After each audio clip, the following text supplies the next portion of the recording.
My brothers and sisters on the high table, Mr. Kofi Amoah, Chairman of GALCA, Mrs. Lucy Quist, Vice President of the Normalization Committee, Mr. Sami Osei-Kufo, Member, Mrs. Na Odofoli Norte, Member. Our football fraternity and sorority, the GFA Secretariat, our media brothers and sisters here, and our brothers who are giving us wonderful music. Let's give them a round of applause.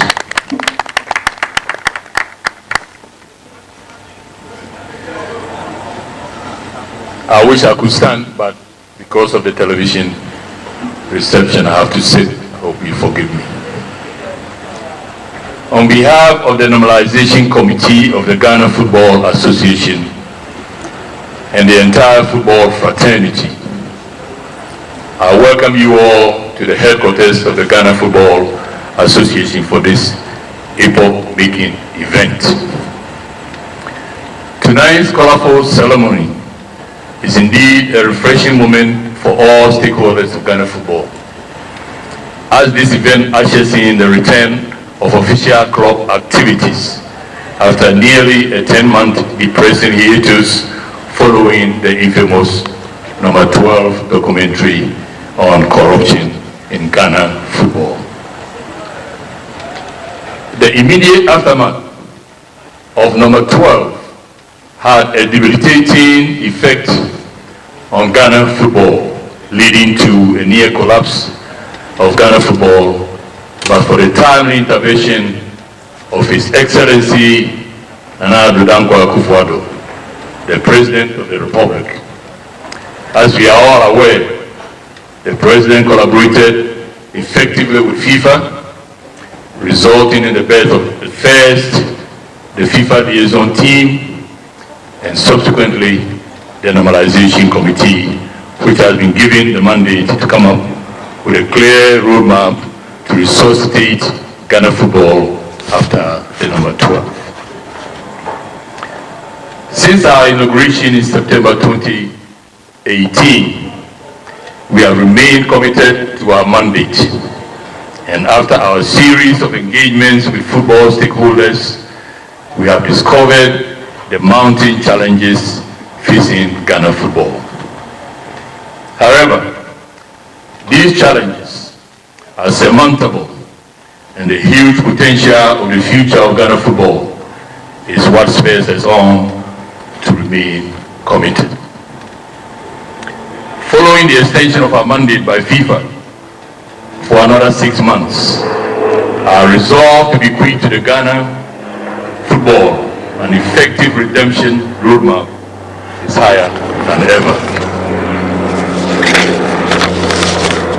During our initial 6 months, we had several engagements with all stakeholders of Ghana football to understand at first hand peculiar problems facing Ghana football. Subsequently, we established ad hoc committees made up of distinguished, knowledgeable Ghanaians in their various fields of endeavor. The ad hoc committees, which made recommendations to the NC on the way forward for Ghana football, covered important areas of our football administration and operation, such as marketing, communications, refereeing, domestic competitions, technical and national teams. We are profoundly grateful to the members of these committees for their insightful work. Within the last 6 months, we also commenced a special competition for our female clubs, and the first round of the special women's competition will come to an end on Wednesday. They have shown class, commitment, and cooperation, and we adore them. Members of the football fraternity, this evening is all about the excitement of the return of official club football in the country for our elite clubs. So I wouldn't want to belabor the point and veer off into other areas of our mandate. Just as all key football stakeholders, namely the players, club owners, administrators, the fans, staff of the association, vendors, government, the media, the normalization is trailed and relieved with the return of club football for our elite clubs. The GFA is the regulatory authority of football in the country, and as an association, playing of football is a core business of our members. But football ought to be played in the spirit of competitiveness, fairness, honesty, and professionalism. The evidence from the number 12 documentary tainted some of these key values of our football, so the immediate objective of the Normalization Committee was to address some of these negatives with stakeholders before considering a return to official domestic football. One key area of concern to us, and I believe to all stakeholders, is officiating, which became a major focus of attention during the infamous documentary. Considering the number of experienced referees caught up in the documentary and subsequently banned, there was the urgent need to restore integrity and confidence in officiating. In accordance with statutory provisions, referees were screened and a list of those who qualified was submitted to FIFA. In our continuous quest to protect the sanctity of refereeing in Ghana and restore public confidence, we requested assistance from FIFA for a referee's integrity training, which was held in January 27 in Sugakope in preparation for the official return of domestic football in Ghana. We are hopeful these referees who have made the FIFA list and have undergone further integrity training will live up above reproach and adhere strictly to the tenets of their profession and the beautiful game. Ladies and gentlemen, brothers and sisters, football has long moved from just a recreational game. It is now a serious business enterprise which ought to be operated in the line of business modules to generate massive income, maximize profit, and ultimately benefit footballers, investors, the players, and the country. Upon our assumption of office and subsequent meetings with key stakeholders, we discovered the difficulties with which Ghanaian football, or precisely Ghanaian clubs, were being operated. The game requires huge capitalization for the right investment in basic infrastructure and, most importantly, in the players. The NC intended to start a competition where participation clubs will be adequately resourced and players highly incentivized to give off their best through corporate sponsorship and government appeal. We have put in strenuous effort to woo corporate Ghana, but it hasn't been easy for obvious reasons. However, we are gathered here tonight to launch this competition through the magnanimity of the government of Ghana and its commitment toward the resuscitation of Ghana football. I am happy to announce that the government of Ghana is fully funding this competition, the Women's Special Competition. Let's give the government of Ghana a round of applause. The government has also pledged to provide funds to restart football for the various lower divisions and juvenile leagues in the various regions. Now let's talk a bit about financial disbursements of the tournament. Each of the 64 participating Premier and Division 1 clubs will get 30,000 cedis as participation fee. Wow. Can we get a round of applause? Yeah. The winner of the Special Premier League competition, Tier 1 League, will take home 200,000 Ghana cedis, in addition to representing Ghana at the next CAF Champions League. The runner-up will take home 100,000 Ghana cedis. The winner of the Tier 2 special knockout competition will take home 150,000 Ghana cedis, and the runner-up will take home 80,000 Ghana cedis. For the knockout phase of the special competition, which will be played on a knockout basis, the following financial disbursements will apply. Round of 32, 5,000 cedis to each club. Round of 16, 6,000 cedis to each club. Quarterfinals, 8,000 cedis to each club. Runner, 80,000, winner, 150,000. Big ones. This little boy, is that good? Thank you. In addition to this, other areas which the money for this competition will cover are as follows. Officiating fee for 5 officials per match. Match balls for all match centers. Match coordinators. Media coordinators. Video coverage of matches by GFA cameramen. Safety and security. Administrative expenses for committees, allowance, TMS training to the clubs, etc. Once again, on behalf of the members of the Normalization Committee and the football fraternity, we are immensely grateful to the government of Ghana for its remarkable gesture to single-handedly support this competition financially and to help rejuvenate Ghana football. Reasons and format of competition. As I've reiterated, the competition is aimed at getting football officially back, and it is designed in a manner to generate excitement as well as keep players and other stakeholders active.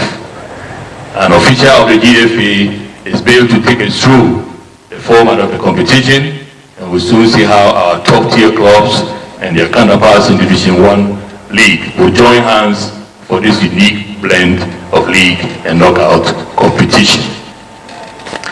Distinguished ladies and gentlemen, brothers and sisters, this competition will also test some of the reforms or proposals we want to bring on board to make Ghana football much better. For instance, we believe referees must be well incentivized and made to adhere to strict code of ethics to protect the sanctity of refereeing. For this competition, we have decided to increase allowances for match officials, and they will also be subjected to a strict code of ethics of zero contact with officials of matches they have been assigned to before match day, among other ethical standards. We also want to test the rapid adjudication of cases and also encourage the clubs to play on quality pitches. The onus of bringing back confidence in the game across the country lies on all stakeholders, and I wish to call on all of you to join hands and use this competition as part of the process of restoring confidence in the game. For the avoidance of doubt, I've been briefed by the Secretariat that out of the 64 Premier and Division 1 clubs expected to take part, 62 have confirmed their participation in writing by close of work today. We appreciate that. For Premier League clubs, only one All-Stars could not confirm their participation, and our understanding is that it is due to some special circumstances, while New Edibiasi Football Club could also not confirm their participation. We wish these two clubs well, and that at some future time they will join us so that they become a part of it. Ladies and gentlemen, brothers and sisters, all is set for the official return of domestic football competition this weekend. And on behalf of my colleagues on the Normalization Committee, as well as the GFA I wish all participation teams the best. And now to the generosity of the Ghanaian public, I urge all football fans and supporters to throng to the stadia and venue centers to support your preferred and favorite club. We'll also try and bring you most of the matches on television. May God bless us in our aspirations. Thank you very much.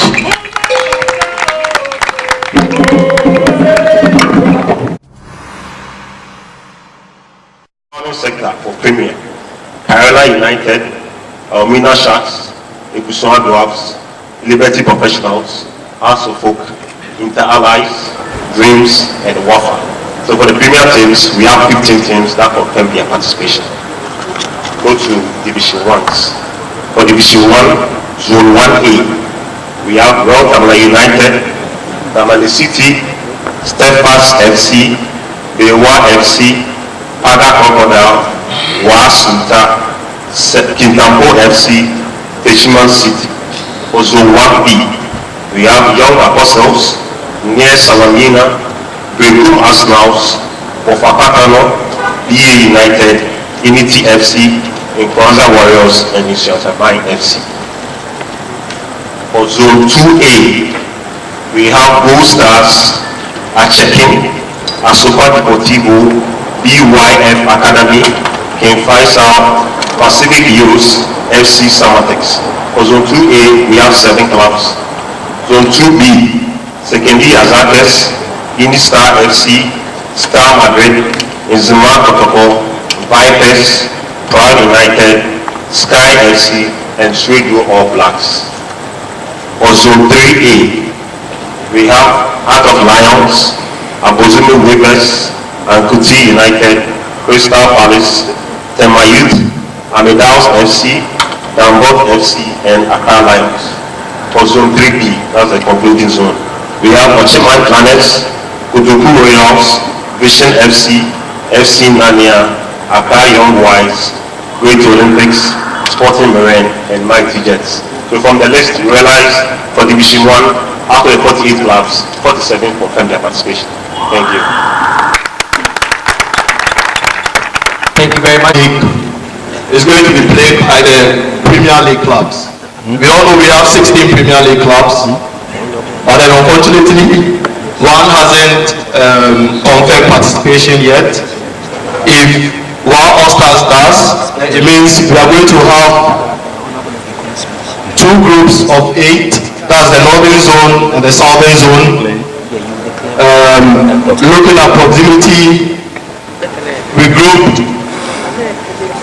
8 groups who are closer, and then the 8 other clubs in the southern sector. They'll play in a league format. That's 7 home matches and then 7 away matches. That's in both groups. So each team will play 14 matches.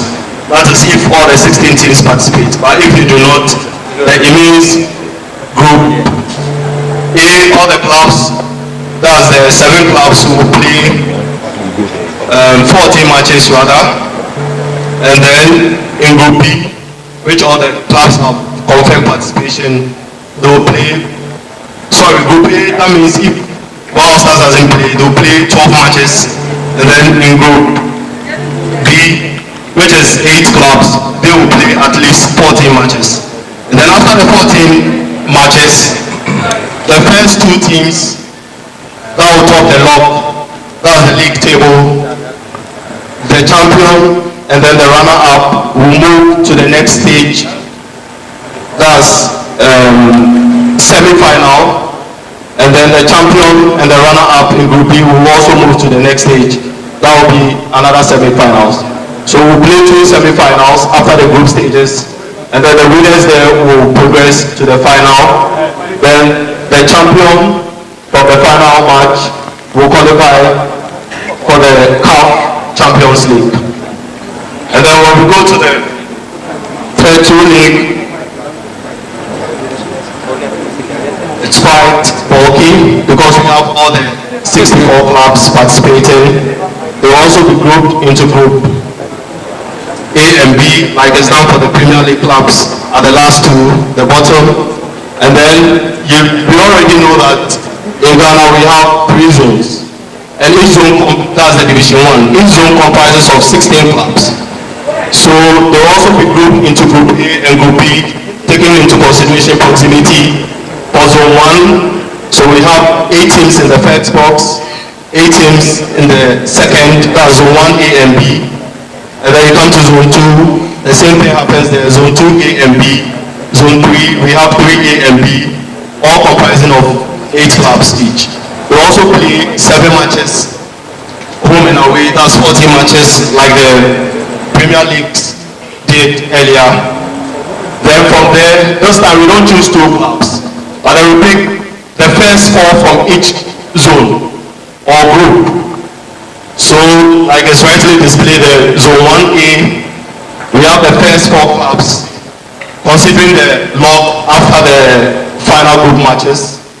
And then we go to the Zone 1B, that's beneath it. We also pick the first 4 clubs.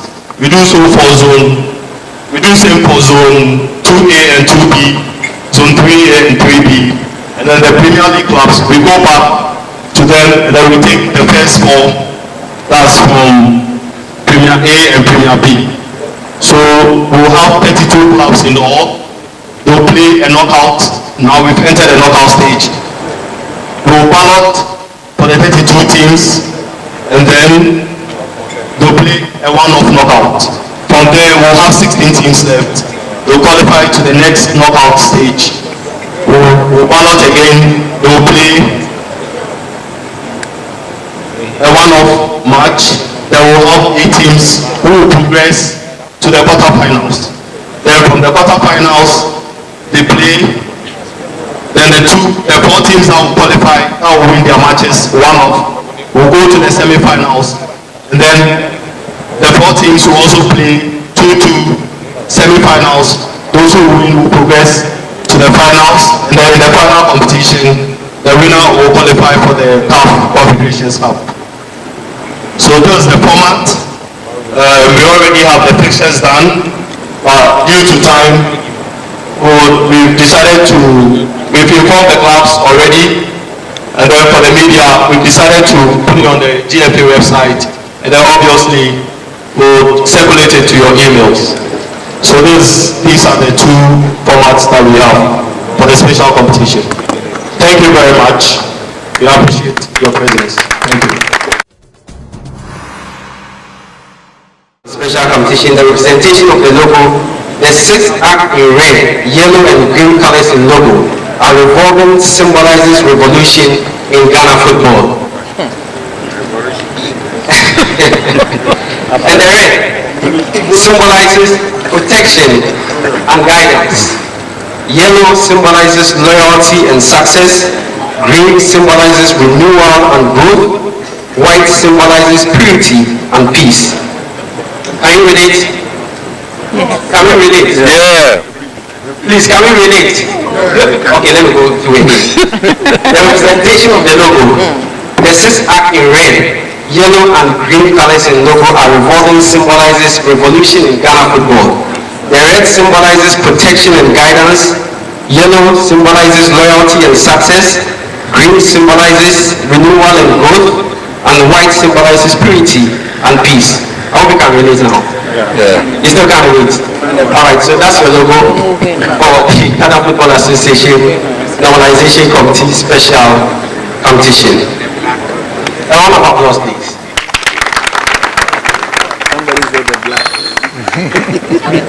At this point, I would like to invite Honorable Alex Ajikun, Chairman of the Parliamentary Select Committee on Sports and Culture, MP for Empower Constituency, West Region. Thank you very much, Chairman Dr. Kofi Amoah, the members of the Normalization Committee. A very good evening to all of you here. It's a great pleasure to be with you. First of all, I have to thank God for how far He's brought us. It's not been easy. At a point, I think there are a lot of us all through our hands in the air, as if we've come to our return. But we thank His Excellency the President for a special interest in getting our football back. It's unprecedented in the history of Ghana for government to intervene directly to vote money for all football activities, at least for now. I would also like to thank all the stakeholders. At a point in time, somebody may even ask, what is the chairperson of the Youth Sport and Culture Committee doing here among the football people? It's because we are your representatives. And when the going gets tough, we intervene. And I must say that we've enjoyed a lot of cooperation from the Normalization Committee, the Premier League, and the Division 1, Galka, and almost all those people that we have to liaise with to come this far. Today is an opportunity for us to show to the whole world that we are capable of managing our football in Ghana. There is nobody that can come and do whatever we need to do than us Ghanaians, than you, the football people. So, on behalf of my committee, the Select Committee of Youth, Sport and Culture, I'm here to lend our support and to assure you that we are there to give whatever help and assistance that will be required until football comes back to its former glory. We thank you once again, and we believe that the excitement that the Ghanaians are waiting for.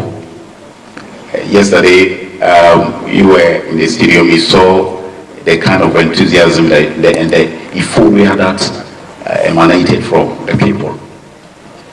And to the media, we want to say that we can make or unmake.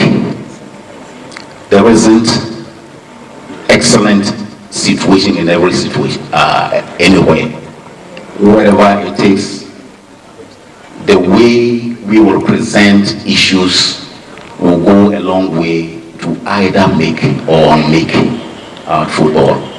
I recognize your role, and I pray that you will continue also to support the system until we achieve whatever we have set ourselves to do. Thank you very much, and I'm happy to be part of this, and I pray that God will see us through until the ultimate that we want to put the football in Ghana to is achieved. Thank you very much for the opportunity.